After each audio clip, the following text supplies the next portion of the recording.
मैं बेंगलोर से आया हूँ। मैं जानना चाहता हूँ कि नाम में रुचि होने के लिए नाम जप ही करना है या कोई अन्य साधन भी है। हाँ, उसमें अन्य उसकी उत्साह वर्धन के लिए सबसे प्रधान साधन है सत्संग। साधन को हरि भजन है, कह सत्संग सहाय। जैसे हमें किसी मार्ग में चलना होता है तो पहले मार्ग बताने वाला हमें चाहिए। जहां हमें चलना है हमें उसकी जानकारी के साथ हमें उत्साह वर्धन करने वाला चाहिए। फिर हमें चलने के लिए सामर्थ्य चाहिए। सत्संग हमें उत्साह वर्धन कराता है। सत्संग हमें भगवान के अद्भुत अद्भुत करुणा में लीला चरित्रों का ज्ञान कराता है। साधु समागम से हमारे हृदय में भगवान नाम रूपी धन के प्रति महत्व बुद्धि होती है। पहला सबसे सावधानी की आवश्यकता है कि कुसंग त्याग करके सत्संग करें। दूसरी सावधानी की आवश्यकता है भोजन। अगर आप यहाँ सत्संग की और गंदे विचार वालों का संग किया, अभिमानी जनों का संग किया, तो इसका रंग नहीं चढ़ेगा। क्योंकि बहुत जन्मों से हम उसी कुसंग में पड़े रहे।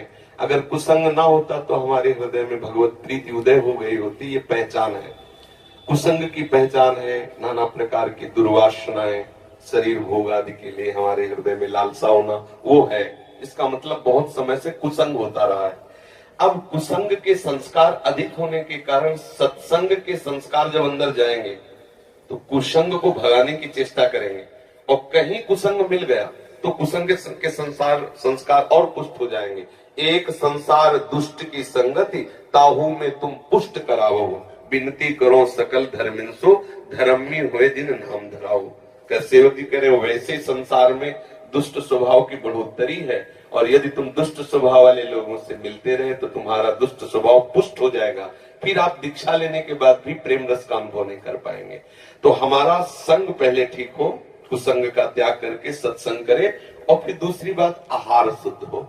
आहार शुद्धि सत्य शुद्धि, अर्थात हमारा आहार शुद्ध हुआ तो हमारा मन शुद्ध हो। ऐसे ग्रामीण भाषाओं में कहते हैं, जैसा खाओ अन्न वैसा बने मन, जैसा पियो पानी वैसी बने वाणी। ऐसे गांव में भी ऐसे चर्चाएं होती है। तो हमारा अन्न ठीक होना चाहिए, भोजन ठीक होना चाहिए। सात्विक भोजन भगवान को अर्पित करके, प्रियालाल को अर्पित करके पाया जाए। साधु समागम किया जाए, शास्त्रों का स्वाध्याय किया जाए। भगवान शंकराचार्य जी ने साधन पंचक का गान किया है। उसमें से आगे आगे के 5 शब्द हम बताते हैं। पहला है वेदो नित्य मधीयताम, दूसरा है संगा सत्सु निधीयताम, तीसरा है महावाक्यार्थस्य विचारिताम, चौथा है क्षुद व्याधित चिकित्सिताम, पांचवा है एकांते सुखमाश्रिताम अथातो ब्रह्म जिज्ञासा। पहले का तात्पर्य है कि जो भगवत प्राप्ति करना चाहता है उसे शास्त्रों का स्वाध्याय अनिवार्य। यदि पढ़ा लिखा नहीं है तो जहां शास्त्रों का गान होता है वहां सुनना चाहिए। श्रवण से भी पठन का लाभ प्राप्त हो जाता है। श्रवण और पठन का एक ही फल है। सेवक हरिवंश महाप्रभु ने कहा, श्रवण सुनत प्रापक रति राधा पद अम्बुज सुकुमार। यदि हम प्रियालाल की चर्चा सुनते रहे, वाणी सुनते रहे, तो हमें प्रियालाल के चरणों में प्रेम हो जाए। वेदो नित्य मधीयताम, शास्त्रों का हम नित्य स्वाध्याय करें या श्रवण करें। संगा सत्सु विधीयताम, हम संग करें तो महापुरुषों का संग करें, जिनके संग से हमारे अंदर के विकार मिट जाएं, जिनके संग से प्रभु प्यारे लगने लगे, जिनके संग से हमें संसार के भोग के प्रति हे बुद्धि हो जाए, ऐसे संतों का हम संग करें। और महावाक्यार्थस्य विचारिताम, जो महापुरुषों ने अनुभव किया है, वो जो वचन बोलते हैं। वैसे यहाँ महावाक्य का तात्पर्य तो अहम ब्रह्मास्मादि से है, लेकिन हम उसको इस रूप में लेते हैं कि जो संत महापुरुषों ने जीवन में अनुभव करके और वो शास्त्रों का सार वाक्य बोलते हैं, विचारिताम, वाक्यार्थस्य विचारिताम, हम उनके वाक्यों के अर्थ का विचार करें। जो संत जब कहते हैं उस विचार में डूबे, उसे आचरण में उतारे। फिर बात कही, क्षुद व्याधि चिकित्सिताम, क्षुधा रूपी व्याधि की चिकित्सा करें।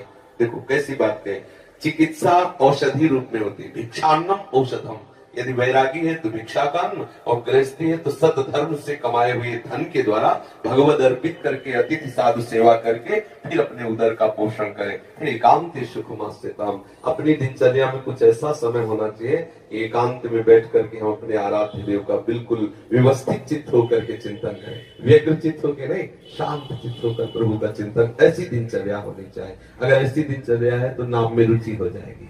खान पान ठीक हो, संग ठीक हो, विचार ठीक हो, आचरण ठीक हो, तो रोज नाम में उत्साह बढ़ता चला जाएगा। अब एक मटकी में चाहे जितना पानी भरो, थोड़ा सा छेद कर दो तो भरेगी नहीं, खाली होती चली जाएगी।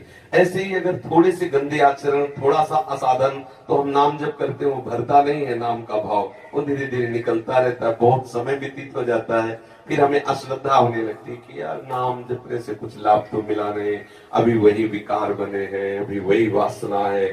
सुनते थे नाम में आनंद मिलता है, लेकिन आनंद तो मिला नहीं। नाम आनंद में है, पर उसके साथ जो हमें परहेज करना है वो हम कर जाए तो बहुत जल्दी लाभ प्राप्त हो जाएगा। धीरे धीरे धीरे धीरे नाम का प्रभाव ऐसा चढ़ेगा कि जिह्वा को और कुछ अच्छा ही नहीं लगेगा। ये जो सटरस आदि व्यंजन है बिल्कुल अच्छा नहीं लगेगा। देखो, जिसको सांप काटता है ना गाँव में, उसे नीम की पत्ती खवाई जाती है पहचान करने के लिए जहर चढ़ गया कि नहीं। पूछा जाता है कैसा लगा, उसने कहा कड़वी, तो बोले सांप जहरीला नहीं था क्योंकि जहर नहीं चढ़ा। और अगर उसने बोला कि नीम की पत्ती मीठी, तो बोले बस सांप का जहर चढ़ गया। संसार कैसा, दुखालयम, बोले नहीं मुझे सुखी ले, सुखमय लग रहा है, बोले जहर चढ़ गया। ये काल रूपी सर्प का जहर चढ़ गया, क्योंकि विषय मुझे जो दुख देने वाले वो सुखमय लग रहे हैं। अब झाड़ने फूकने वाले अपना मंत्र शुरू कर देते हैं। संत महात्मा है झाड़ने फूकने वाले, उपदेश दे के, मंत्र दे करके उसके विष को उतारते हैं। और जब तक वो विष नहीं उतरता तब तक उसे नीम मीठी लगती है। जब तक तुम्हें संसार के भोग अच्छे लग रहे हैं, तो समझ लो अभी जहर उतर नहीं रहा है। बराबर मंत्र जाप करते रहो, बराबर सत्संग करते रहो, और जहां जहर उतरा तो राधा नाम सुधार समसी तुम जिह्वास्त में पियो। आंखों से आंसू आएंगे, जिह्वा से नाम निकलेगा, रोम रोम खड़ा हो जाएगा। ऐसा नाम महासुखमय है, पर हम अभ्यास करते रहे। जिन संतों को स्वाद मिला नाच नाच करके जगत को पावन कर दिया, हरि यश गा करके, इसलिए नाम जापक को चाहिए कि भोजन और संग दो पर दृष्टि रखें।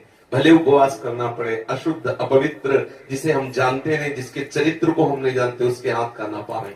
पता नहीं कौन से आचरण करके कैसा लाया है भोजन, वो हमारी बुद्धि को कैसा प्रभावित कर दे। ये अगर दो बात ध्यान रहे, संग और भोजन, तो हमारा भजन बढ़ता चला जाएगा।